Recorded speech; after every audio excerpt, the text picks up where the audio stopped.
പിശാചിന്റെ വാഗ്ദാനം ഏതെന്നറിയോ? നിനക്ക് ഞാൻ കൊച്ചിയിൽ ഫ്ലാറ്റ് തരാമെന്നല്ല. ഏത് വാഗ്ദാനമാണ് പ്രിയപ്പെട്ട പെങ്ങളെ പിശാച് കൊടുത്തതെന്നറിയോ? ആകാശത്തിന്റെ ചുവട്ടില് ഭൂമിയുടെ മുകളില് ഏറ്റവും വലിയ വാഗ്ദാനം പിശാച് കൊടുത്തത് അല്ലാഹുവിന്റെ ഖുർആൻ സൂറത്തുൽ അൻഫാലിൽ അല്ലാഹു പരിചയപ്പെടുത്തുന്നുണ്ട്. അത് ഈ തളിക്കുളം മഹല്ല് സംഘടിപ്പിച്ച മജ്‌ലിസുൻ നൂറുമായി കണക്ട് ആയതാണ്. ഏറ്റവും വലിയ വാഗ്ദാനം ഏതെന്നറിയോ പ്രിയപ്പെട്ടവരെ? പഠിച്ചു വെച്ചോ ലോകത്ത് പിശാച് കൊടുത്ത ഏറ്റവും വലിയ വാഗ്ദാനമേതാ? ആ വാഗ്ദാനത്തിന്റെ പിന്നിലൊരു ചതി ഉണ്ടായിരുന്നു.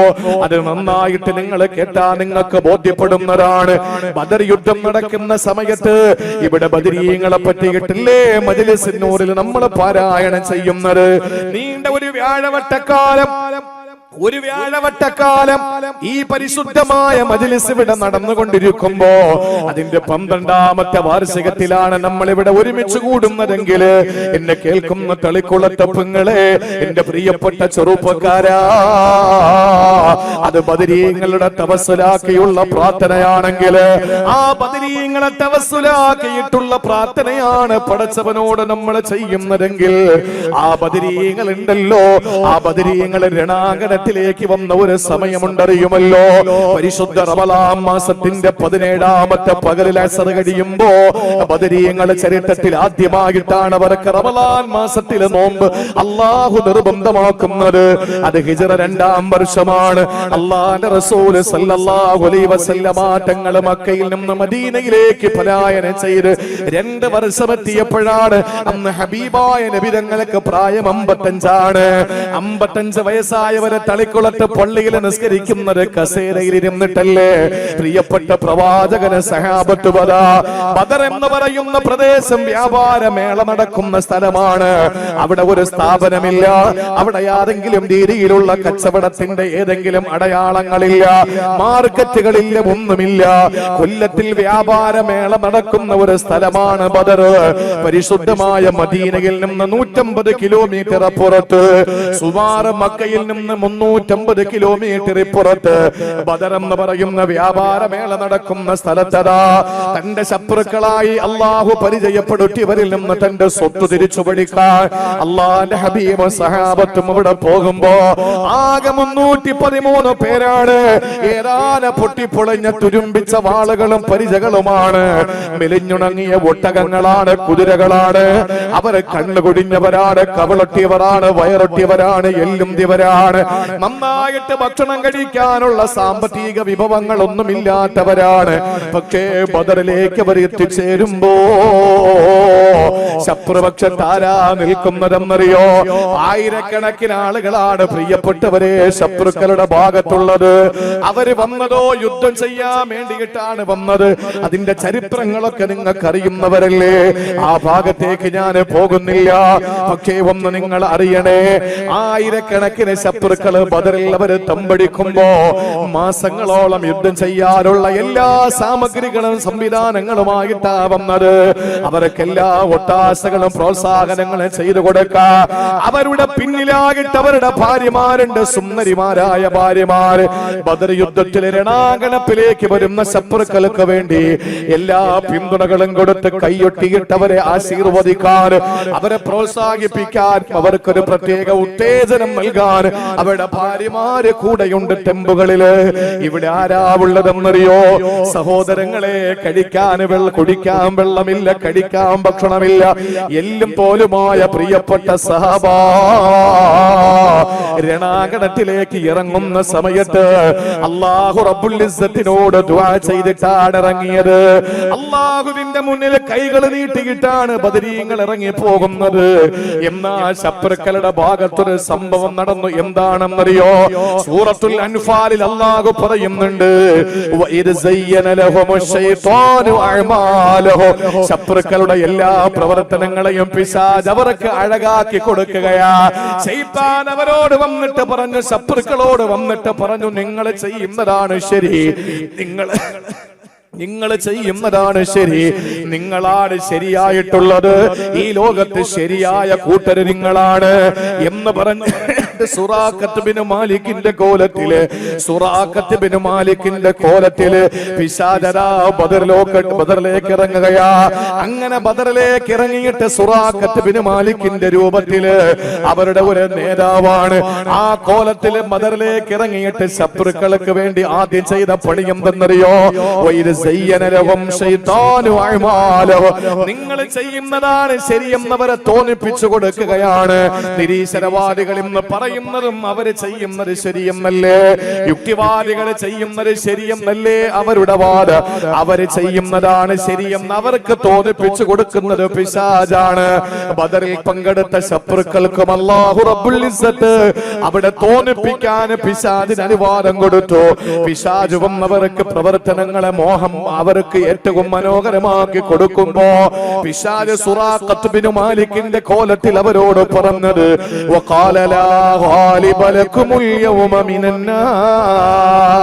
ഇന്ന് നിങ്ങളെ വിജയിക്കാൻ മണ്ണിന്റെ പുറത്താരുമില്ല. കണ്ടില്ലേ 313 പേര്, അവര് പേക്കോലങ്ങളാണ്, മനുഷ്യ കോലങ്ങളെന്നേ ഉള്ളൂ. അവരുടെ കയ്യില് വാളുകളില്ല, പരിചകളില്ല, പടയങ്കികളില്ല, പടക്കോപ്പുകളില്ല.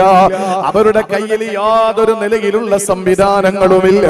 പക്ഷേ നിങ്ങളാണെങ്കിലോ, നിങ്ങൾ എത്രയോ വിജയിച്ചവരാണ്, നിങ്ങൾ എത്രയോ ഔന്നത്യമുള്ളവരാണ്, നിങ്ങൾ ചെയ്യുന്നതാണ് ശരി, നിങ്ങൾക്ക് യുദ്ധത്തിനുള്ള എല്ലാ സംവിധാനങ്ങളും ഉണ്ടല്ലോ. അതുകൊണ്ട് നിങ്ങളെ തോൽപ്പിക്കാൻ, നിങ്ങളെ പരാജയപ്പെടുത്താൻ മണ്ണിൽ ആരും ജനിച്ചിട്ടില്ല എന്ന് പറഞ്ഞിട്ട് അവരെ ഇങ്ങനെ ഉയർത്തി ഉയർത്തി മോഹങ്ങൾ കൊടുത്തു, അവർക്ക് വാഗ്ദാനങ്ങൾ കൊടുത്തുകൊണ്ടേയിരുന്നു. എന്നിട്ടോ അല്ല പറയുകയാണ്, പിശാച് പറഞ്ഞു, ഞാൻ നിങ്ങളോടൊപ്പമുണ്ട്. സുറാഖത്ത് ബിൻ മാലിക്കിന്റെ രൂപത്തിലാണ് പിശാച് ഇവിടെ വന്നത്, ഞാൻ നിങ്ങളെ കൂടെ കൊണ്ട് ധൈര്യമായിട്ട് ചെയ്തോ. ആരൊക്കെയോ ഒളിഞ്ഞിരുന്നിട്ട്, മറയുടെ പിന്നിലിരുന്നിട്ട്, തിരശീലയുടെ പിന്നിലിരുന്നിട്ട് പലരെയും കൊണ്ട് സോഷ്യൽ മീഡിയയിൽ എഴുതിപ്പിക്കുന്ന കാലമാണല്ലോ. അതേ പിശാചിന്റെ അതേ പകർപ്പ്, അതേ പണി തന്നെയാണ്. അവരെ മറയ്ക്ക് പിന്നിലേ ഇരിക്കുള്ളൂ, പുറത്തു വരൂല. അവരാണ് എല്ലാം ചെയ്യിപ്പിക്കുന്നത്. അവസാന പിശാച് പറഞ്ഞു, ഇന്നീ ജാറുല്ലക്കും, ഞാൻ നിങ്ങളോടുണ്ടല്ലോ, നിങ്ങളെ കൂടെ ഞാനുണ്ടല്ലോ. നിങ്ങളെ ജയിക്കാൻ ലോകത്തൊരു പെണ്ണും ഒരു കുഞ്ഞിനെ പ്രസവിച്ചിട്ടില്ല. മാത്രമല്ല നിങ്ങൾ ചെയ്യുന്നതാണ് ശരിയെന്ന 3 കാര്യങ്ങൾ ശൈത്താനങ്ങ് തോന്നിപ്പിച്ചു കൊടുത്തു. എന്നിട്ടോ അല്ല ഖുർആനിലൂടെ പറയുകയാണ്, ഫലമ്മാ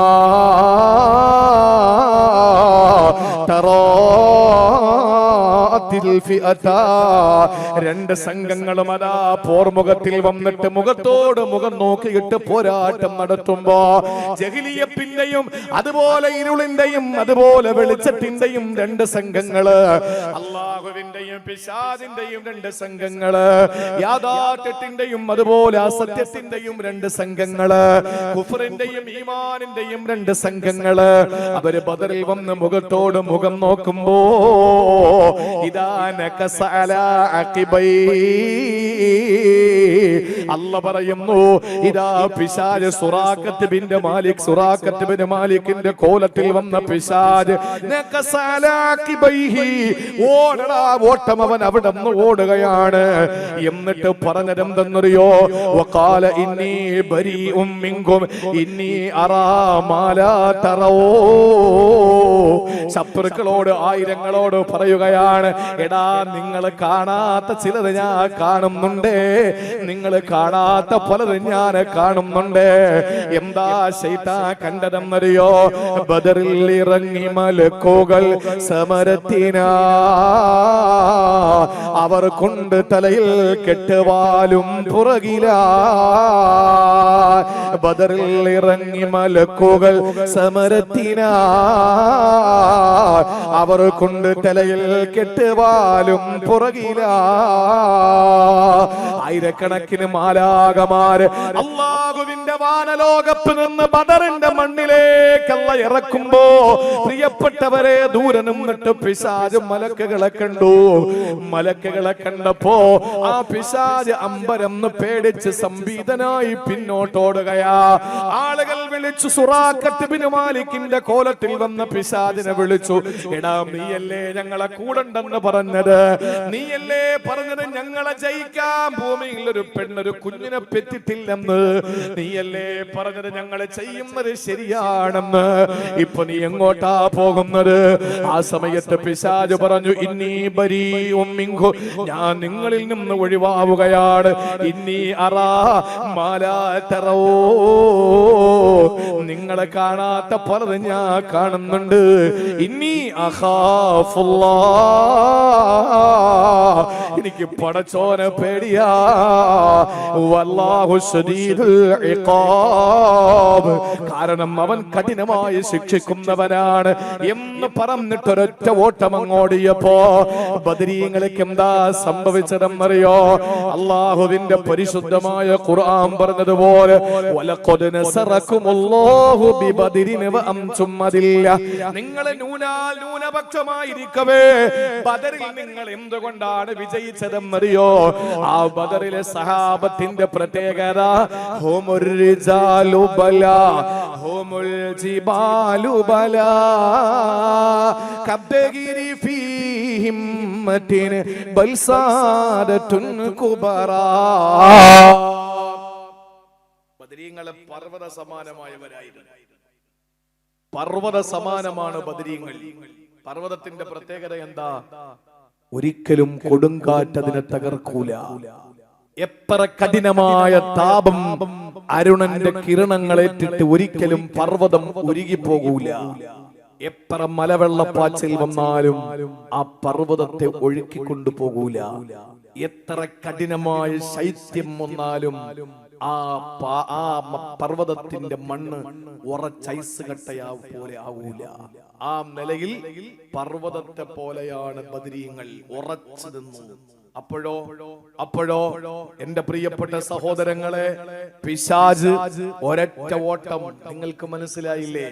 ഈ ദുനിയാവിൽ എന്താണോ പിശാച് മനുഷ്യനോടൊപ്പം ചെന്ന് ചെയ്യിപ്പിക്കുന്നത്, അതിന്റെ നേരെ രൂപമാണ് ഖുർആൻ സൂറത്തുൽ അൻഫാൽ. അള്ളാഹു പഠിക്കാനുള്ള തൗഫീഖ് തരട്ടെ. ബദർ യുദ്ധം നടക്കുമ്പോ നേരെ ശത്രുക്കളുടെ ഇടയിലോട്ട് ഇറങ്ങിയിട്ട് പറഞ്ഞു, 3 കാര്യങ്ങൾ വാഗ്ദാനം ചെയ്തു. എന്തൊക്കെയാ വാഗ്ദാനം ചെയ്തത്? 1, നീ ചെയ്യുന്നത് ശരിയാണ്. കള്ളുകുടിയനോട് എന്താ പറയുന്നത്? എടാ, മൊയ്യാക്കന്മാർക്ക് വട്ട പലതും പറയും, നീ വാങ്ങി അടിക്കട എന്ന് പറയും. അവൻ ചെയ്യുന്നത് ശരിയാണെന്ന് തോന്നിപ്പിച്ചു കൊടുക്കും. 2, നിന്നെ വെല്ലാൻ ഈ ലോകത്ത് വേറെ ആരും ഇല്ലാന്ന് പറയും. ലാ ഗാലിബ ലക്കുമുൽ യൗം, നിന്നെ വെല്ലാൻ ഈ ലോകത്ത് വേറെ ആരുമില്ല. 3 പറയുന്നത് എന്താ? ആരോ നിന്നെ തള്ളിക്കോട്ടെ, ആളുകൾ നിന്നെ വെറുത്തോട്ടെ, ഇന്നി ജാറുല്ല, ഞാനുണ്ട് നിന്റെ കൂടെ. ഇത് ഏത് തെറ്റ് ചെയ്യുമ്പോഴും പിശാചു വന്ന് തോന്നിപ്പിക്കുന്നതാണ്. അവസാനം നമ്മൾ ആ തെറ്റിലേക്ക് ഇറങ്ങുമ്പോൾ, ശത്രുക്കൾ ബദറിൽ ഇറങ്ങിയപ്പോ സംഭവിച്ചതുപോലെ ഈ തെറ്റിലേക്ക് അവരങ്ങോട്ട് ഇറങ്ങുമ്പോ, പ്രിയപ്പെട്ടവരെ, ആ പിശാച് ഒരൊറ്റ ഓട്ടം വെക്കും. അള്ളാഹുവിന്റെ ഖുർആൻ പറയുന്നു, അവന്റെ എല്ലാ വാഗ്ദാനങ്ങളുടെ പിന്നിലും ഒരു ചതിയുണ്ട്. നമ്മളെ കൊണ്ട് എല്ലാം ചെയ്യിപ്പിക്കും, നമ്മളെ കൊണ്ട് സർവ്വ കാര്യങ്ങളും ചെയ്യിപ്പിക്കും. അവസാനം ഒരൊറ്റ ഓട്ടമോടും. എന്റെ പ്രിയപ്പെട്ട സഹോദരങ്ങളെ, എന്നിട്ട് അവൻ പറയുന്ന വാക്ക് ഖുർആനിൽ അല്ലാഹ് പറഞ്ഞത് എന്താ? ഇന്നി അഖാഫുല്ലാഹ്, എനിക്ക് പടച്ചോനെ പേടിയാ. വല്ലാഹു ശദീദുൽ ഇഖാബ്, അവൻ വല്ലാതെ പിടിച്ച് ശിക്ഷിക്കുന്നവനാ. അപ്പൊ നമ്മളാരായി? എന്തെല്ലാം വാഗ്ദാനങ്ങളാ പിശാച് നമുക്ക് തന്നത്? എന്തെല്ലാം വാഗ്ദാനങ്ങൾ പിശാച് നമുക്ക് നൽകി? അതെല്ലാം ഒരൊറ്റ സെക്കൻഡ് കൊണ്ട് ദുനിയാവിൽ വെച്ച് ആ പിശാച് ആ വാഗ്ദാനങ്ങളുടെ പിന്നിലെ ചതി അവസാനം നമുക്ക് തുറന്നു കാണിച്ചു തരും. ഇത് ഖുർആൻ സ്പഷ്ടമായി വ്യക്തമായി നമ്മുടെ മുമ്പിൽ ഈ മജ്ലിസ് നൂറിന്റെ സമ്മേളനത്തിൽ, ഈ മജ്ലിസ് നൂർ ഓതിയ സദസ്സിൽ, ഈ മജ്ലിസ് നൂറിന്റെ പ്രിയപ്പെട്ട പരാമർശ വിധേയരായ മഹാന്മാരായ ബദരീങ്ങളുടെ ജീവചരിത്രം എടുത്ത് മുമ്പിൽ വെച്ചിട്ട് നമ്മളോട് അല്ലാഹ് പറയാണ്, നിങ്ങൾ എന്താ ഇനിയും തിരിച്ചറിയാത്തത്? ഇവൻ ചതിക്കും നിങ്ങളെ. ഇവന്റെ വാഗ്ദാനങ്ങൾ ചതിയാണ്, അതിന്റെ പിന്നിൽ ചതിയുണ്ട്. അതുകൊണ്ട് ഭൂമിയിൽ എന്ത് നമ്മളോട് പറഞ്ഞാലും, ഏതെല്ലാം കാര്യങ്ങൾ നമ്മളോട് ശൈത്താൻ വാഗ്ദാനം ചെയ്താലും അതിന്റെ പിന്നിൽ ഒരു ചതി ഉണ്ടാവും. ഖുർആൻ ഇനി ദുനിയാവിലല്ലേ എന്ന് വെക്കാം, ഇത് ദുനിയാവിലല്ലേ എന്ന് നമുക്ക് വെക്കാം. ആഖിറത്തിലോ? ആഖിറത്തിലോ? കേട്ടോ, വിശുദ്ധ ഖുർആനിൽ അല്ലാഹു പറയുകയാണ്, ദുനിയാവിൽ മാത്രമല്ല, ഇവന്റെ വാഗ്ദാനങ്ങളിൽ ചതിയിരിക്കുന്നത് ദുനിയാവിൽ മാത്രമല്ല, ഇവനെ മാറിക്കളയുന്നത് ദുനിയാവിൽ മാത്രമല്ല, ഈ ദുനിയാവിൽ മാത്രമല്ല, ഇവനെ നമ്മളെ വിട്ട് ഓടിപ്പോകുന്നത്. അല്ലാഹു പറയുകയാണ് സൂറത്തു ഇബ്രാഹീമിൽ, അല്ലാഹു പറയുകയാണ്, വഖാല ശൈത്താനു ലമ്മാ ഖുദിയൽ അംറു ഇന്നല്ലാഹ വഅദകും വഅദൽ ഹഖ് വവഅദ്തുകും ഫഅഖ്ലഫ്തുകും വമാ കാന ലീ അലൈക്കും മിൻ സുൽത്താൻ. സൂറത്ത് ഇബ്രാഹീമിന്റെ 22-ാമത്തെ വചനത്തിൽ അല്ലാഹു പറയുകയാണ്, വഖാല ശൈത്താൻ, നാളെ പടച്ച റബ്ബുരാന്റെ കോടതിയിൽ ശൈത്താൻ പറയുമത്രേ, പ്രിയപ്പെട്ടവരെ, പടച്ചവന്റെ കോടതി സുപ്രീം കോടതി പോലെയല്ല, ഹൈക്കോടതി പോലെയല്ല, ആർക്കും സ്വാധീനം ചെലുത്താൻ പറ്റാത്ത കോടതിയാണ്. ഈ ലോകത്ത് ഏതെങ്കിലും കോടതികളെ നമുക്ക് സ്വാധീനം ചെലുത്താൻ സാധിച്ചേക്കാ. പ്രിയപ്പെട്ടവരെ, വാദികളും പ്രതികളും സാക്ഷികളുമുള്ള കോടതിയാണ്. പക്ഷേ ഒരു പ്രത്യേകത മാത്രമേ ഉള്ളൂ, അവിടെ വക്കീലുമാരില്ല. ഇവിടത്തെ പോലെ വക്കീലുമാരില്ല. ഇവിടെ കൈമടക്ക് കൊടുത്തിട്ട്, ഇവിടെ ശതമാനത്തിന്റെ കണക്ക് പറഞ്ഞിട്ട്, അല്ലെങ്കിൽ നമ്മൾ കൊടുക്കുന്ന ഗിഫ്റ്റ് വാങ്ങിയിട്ട് കേസ് നമുക്ക് അനുകൂലമാക്കി തരുന്ന വക്കാലത്ത് പിടിക്കുന്ന വക്കീലുമാര് പടച്ചോന്റെ കോടതിയിലില്ല. അത് കേരള ഹൈക്കോടതിയിലേ ഉള്ളൂ, അത് ഡൽഹിയിലെ സുപ്രീം കോർട്ടിലേ ഉള്ളൂ, അതല്ലെങ്കിൽ തൃശ്ശൂരത്തെ ഏതെങ്കിലും മജിസ്ട്രേറ്റ് കോടതികളിലേ ഉള്ളൂ. അല്ലാതെ പ്രിയപ്പെട്ടവരെ, പടച്ചവന്റെ കോടതിയിൽ അതൊന്നുമില്ല. ആ കോടതിയിലെ ജഡ്ജി ഒരേ ഒരു ജഡ്ജാണ്. ആ ജഡ്ജി ആരാണ്? ലിമനിൽ മുൽക്കുല്യോ, ഇന്നാരക്കാണ് ജഡ്ജിമെന്റ് ചോദിക്കപ്പെടുകയാണ്. എല്ലാവരും വിളിച്ചു പറയും, ജഡ്ജിമാര് വിളിച്ചു പറയും, പ്രസിഡന്റുമാര് വിളിച്ചു പറയും, പ്രധാനമന്ത്രിമാര് വിളിച്ചു പറയും, മുഖ്യമന്ത്രിമാര് വിളിച്ചു പറയും, എല്ലാവരും ഉറക്കെ വിളിച്ചു പറയും, ലില്ലാഹിൽ വാഹിദിൽ ഖഹാർ. ഇന്നത്തെ അധികാര ജഡ്ജിമെന്റ് പടച്ചവന് മാത്രമാണ്. എല്ലാ ലോകത്തൊരുപ്പനും അവിടെ സ്വാതന്ത്ര്യത്തോടെ എഴുന്നേറ്റ് നിന്ന് പറയാൻ കഴിയില്ല. ആ പടച്ച തമ്പുരാന്റെ കോടതി ഉണ്ടല്ലോ, ആ കോടതിയിൽ എന്റെ പ്രിയപ്പെട്ട സഹോദരങ്ങളെ, അല്ലാഹുവിന്റെ കോടതി അവിടെ വിളിക്കുന്ന സമയത്ത്, വഖാല ശൈത്താനു ലമ്മാ ഖുദിയൽ അംറു, അവിടെ കോടതിയിൽ വിളിക്കപ്പെടുന്ന ദിവസത്തിൽ ഈ പിശാച് എന്താ പറയുന്നതെന്നറിയോ? ഏത് പിശാച്?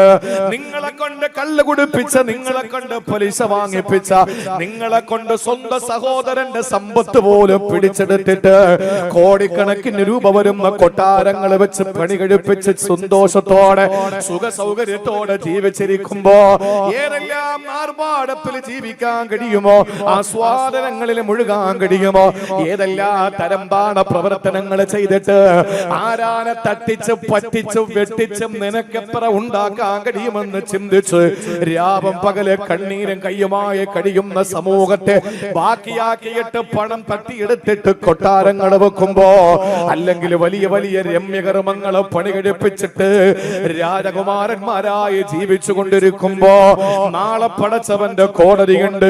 ആ കോടതിയിൽ നിന്നെ കൊണ്ടുവരുന്ന നിമിഷത്തിൽ അല്ലാഹു റബ്ബുൽ ഇസ്സത്ത് പറയുകയാണ്, വഖാല ശൈത്താനു ലമ്മാ ഖുദിയൽ അംറു, പടച്ചവന്റെ തീരുമാനം വരുന്ന സമയത്ത് ശൈത്താൻ പറയുമത്രേ, ഇന്നല്ലാഹ വഅദകും വഅദൽ ഹഖ് വവഅതുകും ഫഅഖ്ലഫ്തുകും. അല്ലാഹു പിശാചിനെ കൊണ്ട് പറയിപ്പിക്കുകയാണ്. പിശാച് പറയുന്നു, നിന്നോട് പടച്ചോൻ ചില കാര്യങ്ങൾ പറഞ്ഞു, ഞാനും പറഞ്ഞു, പടച്ചോൻ പറഞ്ഞത് സത്യമായിരുന്നു, നിന്നോട് ഞാൻ വാഗ്ദാനം ചെയ്തതെല്ലാം ഞാൻ ഇതാ പിൻവലിക്കുകയാണ്. വമാ കാനലി അലൈക്കും മിൻ സുൽത്താൻ, ഇന്ന് നിങ്ങളുടെ മേൽ എനിക്ക് യാതൊരു അധികാരവുമില്ല.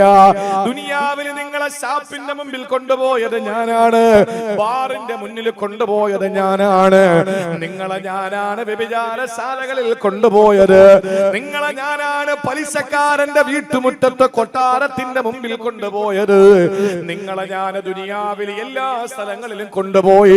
പക്ഷേ ഇന്ന് വമാ കാനലി അലൈക്കും മിൻ സുൽത്താൻ, എനിക്കിന്നൊരു അധികാരവും ഇല്ല ഇല്ല നിങ്ങളുടെ വിഷയത്തില്. ഇല്ല അൻദഅഉതുകും ഫസ്തജബ്തും ലീ ഫലാ തലുമൂനി വലുമൂ അൻഫുസകും. നിങ്ങളെ ഞാൻ തെറ്റിലേക്ക് വിളിച്ചു, നിങ്ങൾ കൂടെ വന്നു, അതുകൊണ്ട് എന്നെ കുറ്റപ്പെടുത്തേണ്ട നിങ്ങളെ തന്നെ കുറ്റപ്പെടുത്തിക്കോ. ഇതാര് പറയുന്നതാണ്? പിശാച്. വലാ ഫലാ തലുമൂനി വലുമൂ അൻഫുസകും. നിങ്ങൾ എന്നെ കുറ്റപ്പെടുത്തല്ലേ, നിങ്ങൾ നിങ്ങളെ തന്നെ കുറ്റപ്പെടുത്തിക്കോളൂ. മാ അന ബിമുസ്രിഖികും വമാ അൻതും ബിമുസ്രിഖിയ ഇന്നി കഫർതു ബിമാ അസ്റഖ്തുമൂനി മിൻ ഖബൽ. ശൈത്താൻ പറയുകയാണ്, എനിക്ക് നിങ്ങളെ സഹായിക്കാനും നിങ്ങൾക്ക് എന്നെ സഹായിക്കാനും പറ്റാത്ത ദിവസം ഇതാണ്, അതുകൊണ്ട് ഞാൻ പോവാണ്. നിങ്ങളായി നിങ്ങളെ പാടായി. നിങ്ങൾ നിങ്ങളെ കുറ്റപ്പെടുത്തിക്കുക, എന്നെ കുറ്റപ്പെടുത്തണ്ട. ദുനിയാവിലും കൈവിടും, ആഖിറത്തിലും കൈവിടും. രണ്ടായിട്ട് ഇത് മാത്രം മതി മനസ്സിലാക്കാൻ. പ്രിയപ്പെട്ടവരെ, ദുനിയാവിൽ എങ്ങനാണോ മോഹന വാഗ്ദാനങ്ങൾ നൽകി, അതിന്റെ പിന്നിലെ ആ വഅദുൽ ഗുറൂർ വമാ യഇദുഹുമുശ് ശൈത്താനു ഇല്ലാ ഗുറൂറാ, ഒളിച്ചിരിക്കുന്ന ചതിയുടെ ആ ഉപദേശങ്ങളും ആ വാഗ്ദാനങ്ങളും കേട്ടിട്ട് വീണുപോയിട്ട് അവസാനം ഈ ദുനിയാവിൽ വെച്ച് തന്നെ അവൻ കൈയൊഴിയും. നാളെ ആഖിറത്തിൽ വരുമ്പോ പറയും, ഫലാ തലുമൂനി വലുമു അൻഫുസകും. നിങ്ങൾ എന്നെ കുറ്റപ്പെടുത്തണ്ട, നിങ്ങൾ നിങ്ങളെ കുറ്റപ്പെടുത്തിക്കോ. നിങ്ങളെ ഇല്ലാന്തഅഉതുകും ഫസ്തജബ്തും ലി. നിങ്ങളെ ഞാൻ വിളിച്ചു, നിങ്ങൾ വന്നു. വമാ അലൈക്കും വമാ ലി വമാ കാന ലി അലൈക്കും മിൻ സുൽത്താൻ.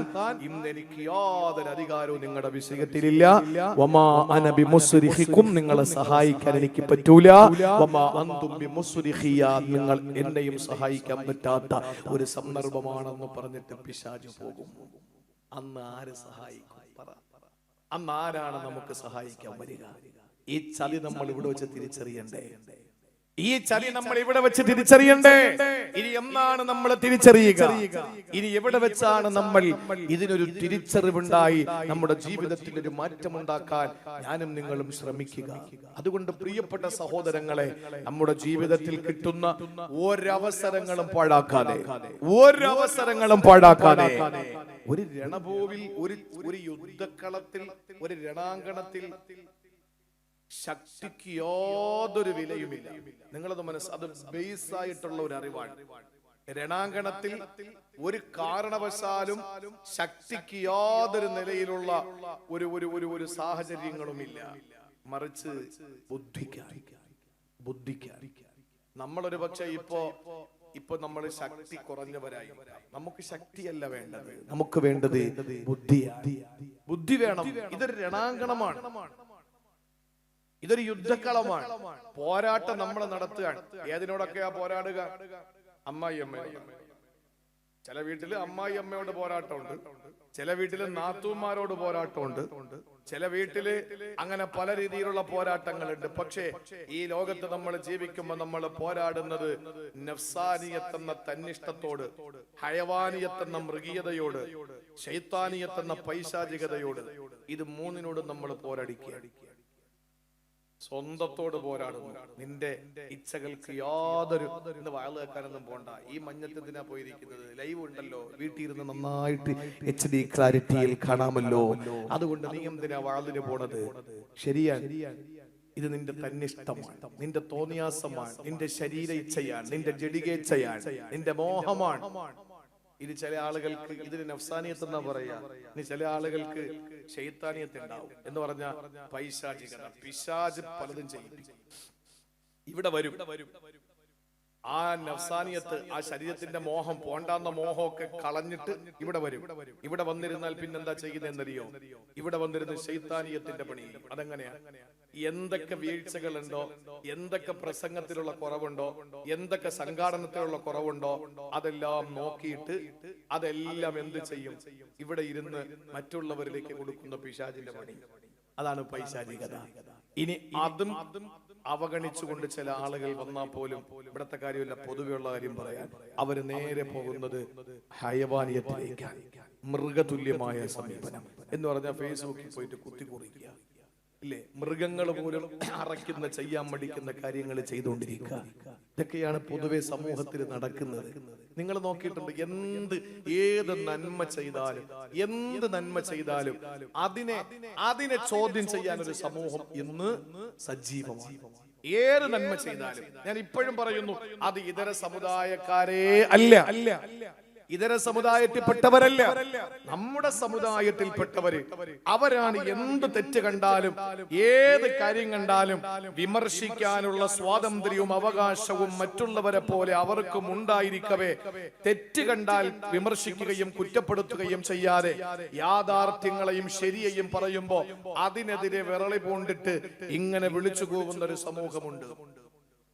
അവരെ കൊണ്ട് ചെയ്യിപ്പിക്കുന്നതൊക്കെ ഇങ്ങനത്തെ ഈ രീതിയിലുള്ള ചില പിശാചിന്റെ ഉപദ്രവങ്ങളാണ്. അവർ തിരിച്ചറിയുന്നില്ല. അള്ളാഹു തിരിച്ചറിവ് കൊടുത്ത് അനുഗ്രഹിക്കുമാറാവട്ടെ. അതുകൊണ്ട് ഒരു തെറ്റിലേക്ക് നമ്മൾ പോകാതെ, ഈ ലോകത്തും നമ്മളെ ചതിക്കും, നാളെ പരലോകത്തും എന്റെ പ്രിയപ്പെട്ടവരെ നമുക്ക് ചതിയല്ലാതെ വേറെ ഒന്നും ഉണ്ടാവുകയില്ല. ഇത് കഴിഞ്ഞാൽ മൂന്നാമത്തെ ഒരു ചതി ഖുർആൻ പരിചയപ്പെടുത്തുന്നുണ്ട്. ഏതെന്നറിയോ? അൽ ഖൗലുൽ ഖുറൂർ. ചതിയുടെ ചില വാചകങ്ങളാണ്. ഇതൊരുപാട് വിശദീകരിക്കേണ്ട കാര്യമില്ലാത്തവണ്ണം നമ്മളെല്ലാവരും ഈ വിഷയത്തിൽ എല്ലാവരും പഠിച്ചിട്ടുള്ള കാര്യമാണ്. അൽ ഖൗലുൽ ഖുറൂർ. വിശുദ്ധ ഖുർആനിൽ അല്ലാഹു സൂറത്തുൽ അൻആമിൽ അല്ലാഹു പറഞ്ഞതെന്നറിയോ? അറിയാതെ എന്റെ സഹോദരിമാര് വീണുപോകുന്ന ചതിയാണിത്. അറിയാതെ എന്റെ പ്രിയപ്പെട്ട സഹോദരങ്ങൾ വീണുപോകുന്ന ചതിയാണിത്. അറിയില്ലവർക്ക് അവരുടെ ചതികളിൽ വീണു പോകുമ്പോ അവസാനം നഷ്ടപ്പെട്ടു പോകുന്നത് ഈ അടുത്ത സമയത്ത് ഏതാനും ദിവസങ്ങൾക്ക് മുമ്പ് നമ്മൾ വായിച്ചവരാണ്, കണ്ടവരാണ്. പഠിക്കാൻ പോയ വീട്ടമ്മ 2 മക്കളെയും ഭർത്താവിനെയും ഉപേക്ഷിച്ചിട്ട് ഇറങ്ങിപ്പോകുന്നു. പിന്നീടുണ്ടായ ദുരന്തങ്ങൾ എന്താണ്? ആയിരക്കണക്കിന് സംഭവങ്ങൾ കാമുകന്മാരുടെ മുമ്പിൽ വിവരിച്ചു കൊടുക്കുമ്പോ അവര് പറയുന്നത്, എന്റെ കാമുകൻ അങ്ങനല്ല, എന്റെ പ്രിയപ്പെട്ടവൾ അങ്ങനല്ല, അങ്ങനെ ഉള്ളവരുണ്ടാകാം, പക്ഷെ ഇവൾ അങ്ങനല്ല. പെങ്ങളെ, ഇത് തന്നെയാണ് ആ റെയിൽവേ ട്രാക്കിൽ ചെന്നിട്ട് തലവെച്ച പെൺകുട്ടി പറഞ്ഞത്. ആദ്യം അവനങ്ങനല്ല, അതിനു മുമ്പുള്ളവരൊക്കെ അങ്ങനെ ഉണ്ടാകാം, പക്ഷെ ഇവനങ്ങനല്ല എന്ന് പറഞ്ഞവളാണ് ഇന്ന് പത്രത്തിന്റെ ആ ചരമക്കോളത്തിലിരിക്കുന്നത്. ഇന്ന് നീ പറയുന്നു നിന്റെ കാമുകൻ അങ്ങനല്ല, നിന്റെ കാമുകി അങ്ങനല്ല. ഇത് തന്നെയല്ലേ അവര് പറഞ്ഞത്? ഇതിനെയാണ് ഖുർആൻ പറഞ്ഞത്, വകദാലിക ജഅൽനാ ലികുല്ലി നബിയ്യിൻ അദുവ്വൻ മിൻ അദുവ്വൻ ശയാതീനൽ ഇൻസി വൽ ജിന്ന് യൂഹി ബഅലുഹും ഇലാ ബഅലിൻ സുഖ്റുഫൽ ഖൗലി ഗുറൂറാ.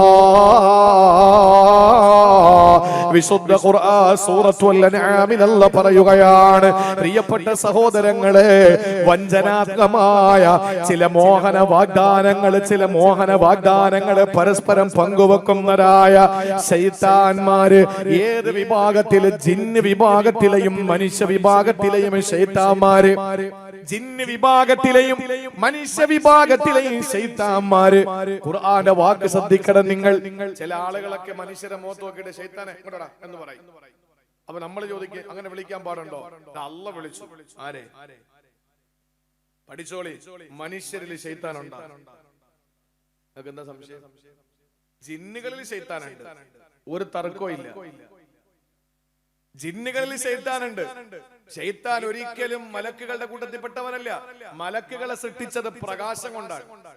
മനുഷ്യനെ സൃഷ്ടിച്ചത് പച്ചവെള്ളവും പച്ചമണ്ണും കൂട്ടിക്കലർത്തിയിട്ട് കൊട്ടിയാൽ ശബ്ദം കേൾക്കുന്ന രൂപത്തിലാണ് അല്ലാഹു റൂഹൂദി മനുഷ്യൻ. പച്ചമണ്ണാണ് നമ്മൾ. പിശാചിനെ പടച്ചതോ ജിന്നിനെ പടച്ചതോ തീജ്വാലയിൽ നിന്ന്. 3 പടപ്പാണ്. മനുഷ്യനെ മണ്ണിൽ നിന്ന്, മലക്കുകളെ പ്രകാശത്തിൽ നിന്ന്, ജിന്നുകളെ തീയിൽ നിന്ന്.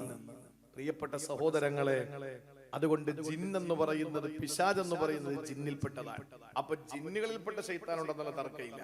മനുഷ്യരിൽ ശൈത്താന്മാരുണ്ട്, ഉണ്ട്. എന്റെ വാക്കല്ല, മഹാനായ സഹാബി വര്യൻ അബൂദറുൽ ഗഫാരി റളിയല്ലാഹു തആല അൻഹു റസൂലുള്ളാഹിന്റെ മുന്നിൽ വന്നിരിക്കുമ്പോൾ തഫ്സീർ ഇബ്നു കസീറിൽ ഈ സംഭവം കൊടുത്തിട്ടുണ്ട്.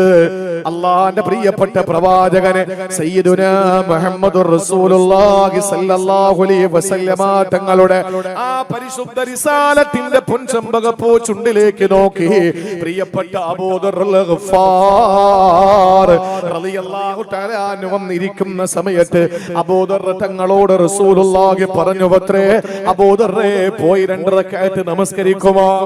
2 റക്അത്ത് നിസ്കരിച്ചിട്ട് വരുമോ? അബൂദർ റളിയല്ലാഹു അൻഹു നിസ്കരിക്കാൻ വേണ്ടി പോയി.